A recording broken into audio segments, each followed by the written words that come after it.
Empezamos otro programa de Abre los Ojos cargado de incógnitas por descubrir. ¿Quién no sabe todavía qué novedades y reformas se han hecho en las condiciones de trabajo de los empleados del hogar? O, por ejemplo, un caso en el que todos podemos sentirnos identificados. Decidimos salir de casa con el coche para dar una vuelta y al no encontrar sitio lo estacionamos en un parking, pero al recogerlo descubrimos que tiene un golpe. ¿Saben en quién recae la responsabilidad de ese daño? Podrían pensar que en el dueño del parking, pero depende. Sí, depende. Así que para descubrir todas estas incógnitas, no se pierdan este programa. Comenzamos.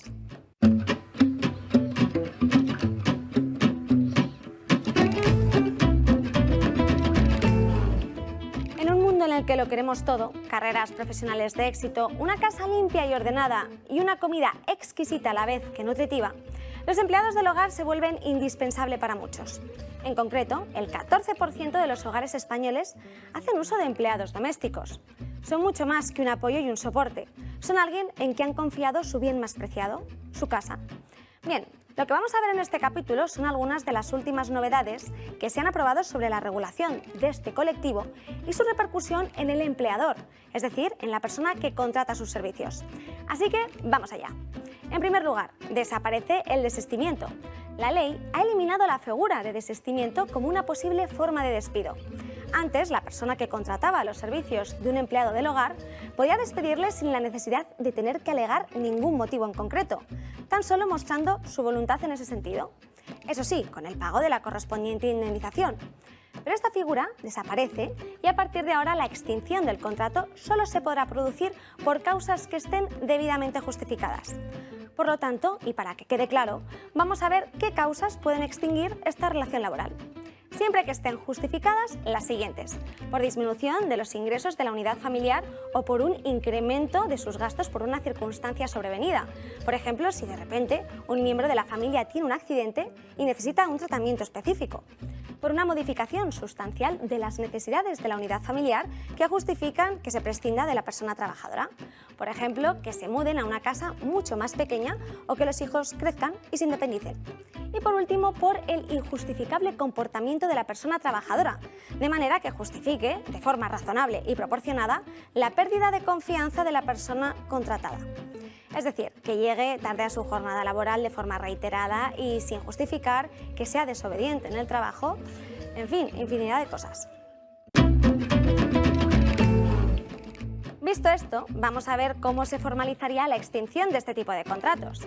Deberá constar por escrito la voluntad de la persona que ha contratado los servicios de dar por finalizada la relación laboral.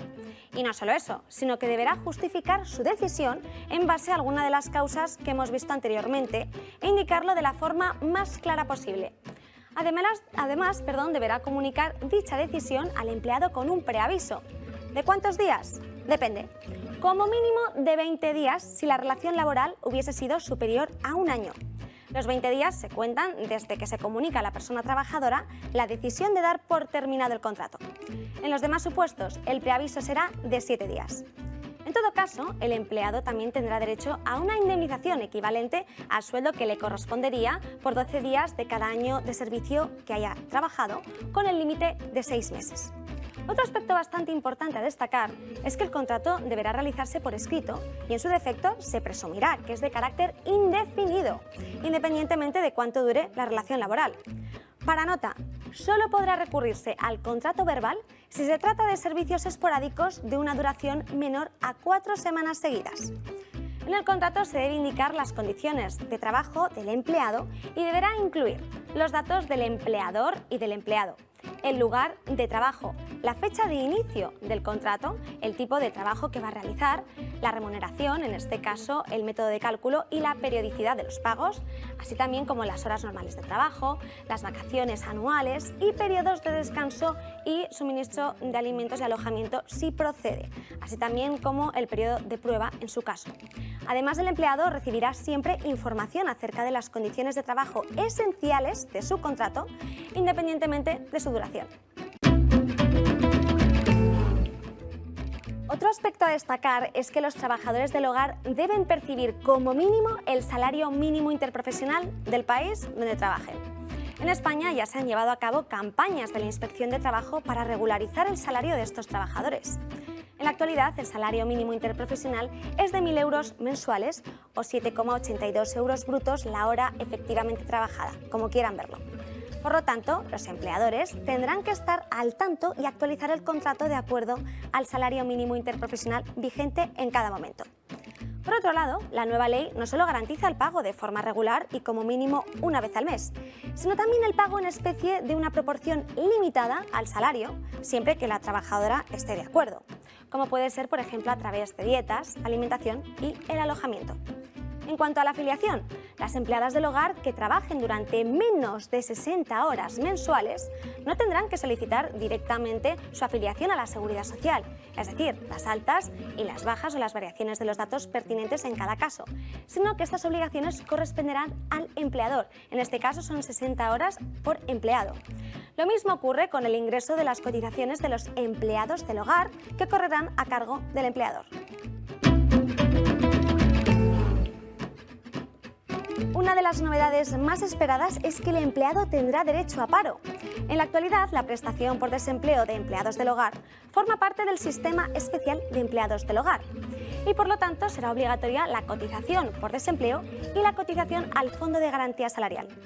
El primero lo conocemos todos, pero este último tiene como misión principal abonar al trabajador, a estos trabajadores, el importe de los salarios pendientes de pago a causa de una insolvencia, de una suspensión de pago, de quiebra o incluso de concurso de acreedores de los empresarios. El límite de la indemnización a abonar por el fondo es de 12 días de salario por año de servicio, prorrateándose por meses en los periodos de tiempo que sean inferiores a un año, con el límite de 6 mensualidades. Ahora bien, ¿cómo serán los tipos de cotizaciones aplicables en cada caso? Por ejemplo, entre el 1 de octubre, que es cuando entró en vigor la norma, y el 31 de diciembre del año 2022, el tipo de cotización por desempleo será del 6,05%, de que el 5% le corresponde al empleador y el 1,05% a cargo del empleado. El tipo de cotización al Fondo de Garantía Salarial será del 0,2% a cargo exclusivamente del empleador. A partir de enero de 2023 habrá que hacerse a los términos establecidos en la correspondiente Ley de Presupuestos Generales del Estado. Pero el Gobierno no solo ha pensado en los empleados, sino también ha pensado un poquito en los empleadores y ha incluido ciertas bonificaciones en el pago de esas cuotas a la Seguridad Social para reducir el impacto del aumento de todas estas medidas con la nueva ley. Las bonificaciones, para que puedan consultarlas bien, están reguladas en el Real Decreto Ley 16/2022. En concreto, se establecen dos bonificaciones que afectan a todos los contratos firmados con trabajadores del hogar. Una bonificación del 20% de la cuota resultante en concepto de contingencias comunes y una bonificación del 80% de la cuota resultante en concepto de desempleo y también por Fogasa, que es el fondo que hemos mencionado. Estas reducciones son solo para los empleadores y en ningún caso reducirán la aportación del trabajador. Pero ojo, porque no son indefinidas. La ley explica que después de 2 años de la entrada en vigor de esta nueva ley, se procederá a evaluar su eficacia y se valorará la conveniencia de mantener o no los citados incentivos a la contratación. Pero antes de la entrada en vigor de la nueva ley existían otras bonificaciones que en la actualidad se seguirán aplicando. ¿Las recordamos? Vamos a ello. Estas bonificaciones son también solo para los empleadores. Por ejemplo, un 20% de la cuota del empleador si la trabajadora no realizó tareas domésticas entre el 2 de agosto y el 31 de diciembre del año 2011. Un 45% en la cuota en el caso de que pertenezca a una familia numerosa y un 100% de la cuota del empleador si se da de alta a una persona con movilidad reducida, que vaya a ser sustituida también a una víctima de violencia de género o que la sustituya una trabajadora habitual por razones de baja por maternidad que esté embarazada y tenga riesgo también en el embarazo. En el caso de que los empleadores reúnan los requisitos suficientes para poder disfrutar de varias de estas bonificaciones, solo se aplicará la bonificación de mayor cuantía.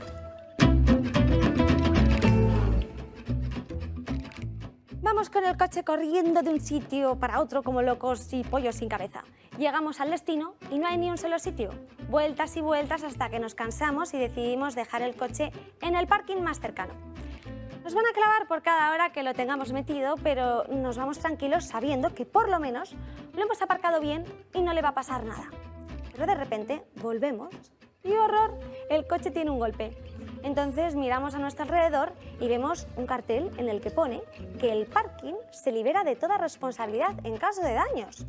Generalmente la mayoría de parkings tiene esta señalización.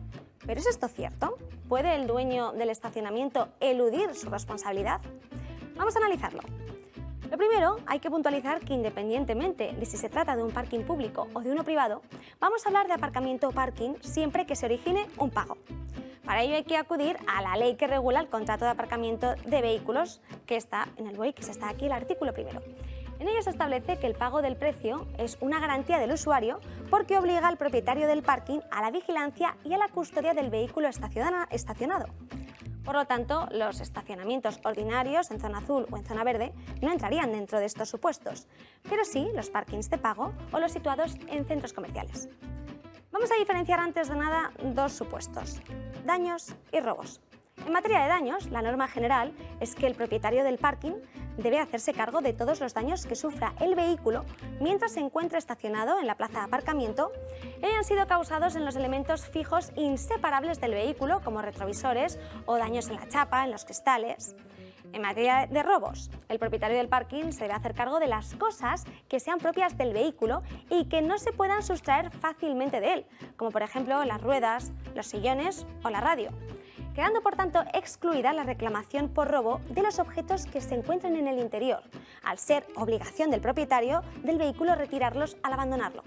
Esto quiere decir que si alguien rompe la cerradura y el cristal de un vehículo para robar un teléfono móvil y un abrigo, el usuario podrá reclamar al propietario del parking la reparación de la cerradura y del cristal, pero no del valor de las cosas que había dentro y que han robado. Siguiente cuestión. ¿Cómo puedo probar que los daños ocurrieron en el aparcamiento y no son anteriores? El mayor problema, sin duda, es demostrar que los daños fueron causados durante el tiempo que estuvo estacionado nuestro vehículo en el parking. Si el establecimiento posee cámaras de videovigilancia, tenemos derecho a solicitar la grabación. Para ello debemos formular la reclamación correspondiente justo cuando vamos a retirar el vehículo, una vez hayamos pagado el precio del parking. Si el propietario del parking se negase a entregarnos las grabaciones del sistema de videovigilancia, la mayoría de tribunales le reprocharía que de esta forma está impidiendo que el afectado pueda reclamar al culpable la indemnización correspondiente. Incluso podría entenderse que este perjuicio justifica la condena del propietario del parking a pagar los daños, porque el usuario ya cumplió su obligación de pagar el precio estipulado antes de retirar el vehículo, por lo que la obligación de la empresa es la restitución del coche en el mismo estado en que lo dejó. ¿Y cómo se debe formular una reclamación por este tipo de daños? Lo ideal sería realizar fotos e incluso vídeos del estado en el que se encuentra el vehículo tanto por dentro como por fuera, para acreditar su existencia y ubicación del vehículo en el parking donde se hubiesen ocasionado estos daños. No olvidemos que para exigir que el propietario del parking cumpla con su deber, el usuario debe haber cumplido también sus obligaciones. Por lo tanto, recordamos que lo primero será acreditar que hemos abonado el precio. Por eso debemos guardar y aportar los comprobantes de la estancia del vehículo, reservas, tickets o facturas. En conclusión, justo antes de abandonar el parking se deberá pagar el precio correspondiente, pedir copia de las cámaras de grabaciones de seguridad si las hubiera, rellenar una hoja de reclamaciones por lo sucedido, detallando los daños y su localización en el vehículo, y solicitar a la responsable del establecimiento los datos de la póliza de seguros que tengan. Espero que os haya gustado, que hayáis aprendido cosas nuevas y que si os encontráis en alguna de estas situaciones, Dios no lo quiera, sepáis qué hacer en cada momento. Porque recordad que el desconocimiento de las leyes no nos exime de su cumplimiento. Hasta el próximo capítulo.